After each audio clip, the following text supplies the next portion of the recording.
I'm about to take your basil, tomato, garlic that you're growing in the garden to the next level. Are you looking for new ways to use those garden cherry tomatoes and basil? Today's garden adventure is tomato basil fermented bruschetta. So all of my produce is washed. I picked a bunch of cherry tomatoes. A lot of these are sun golds, and you'll notice that some of them are even a little bit underripe, and that's perfect for this recipe. You don't want to use tomatoes that are past their prime, they have splits, or they're mushy. So firm, fresh picked tomatoes are the best. So let's go ahead and start by making our brine mixture. I have 4 cups of water, and I'm going to pour in 3 tablespoons of salt. This is filtered water and salt without iodine. Now, if you don't have a filter water system, you can always boil your water. All right, next up, we're going to load up the jar. So into my jar, I'm going to put in a bay leaf, 2 garlic cloves, some coriander seeds, some mustard, and some peppercorns. Oh, by the way, did I mention the link to this amazing fermentation kit is in the description? Next, we're going to pile in the yumminess. So I have a little bunch of basil. All the produce has been washed, so that's super important. I'm just going to pick off some leaves here. I put 4 big leaves, and I'll save this little tip for the top. Now I'm going to load in my tomatoes.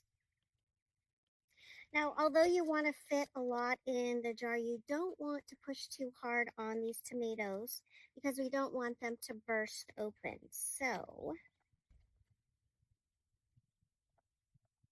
that looks about good because I need room for my weight to sit on the top.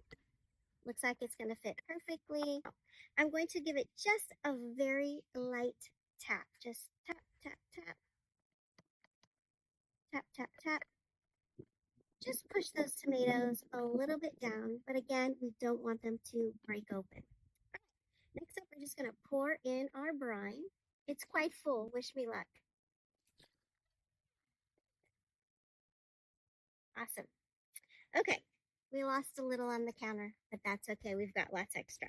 All right, so then I'm going to snip the top off that basil plant, put it on the top. I'm going to just push down gently one more time to release any air bubbles. Next goes my weight. We want all of those ingredients underneath the weight.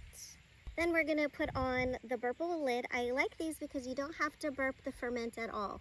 All you have to do is taste test when it's ready and you're done, then into the fridge it goes. So I'm going to put on my lid and then my plastic ring.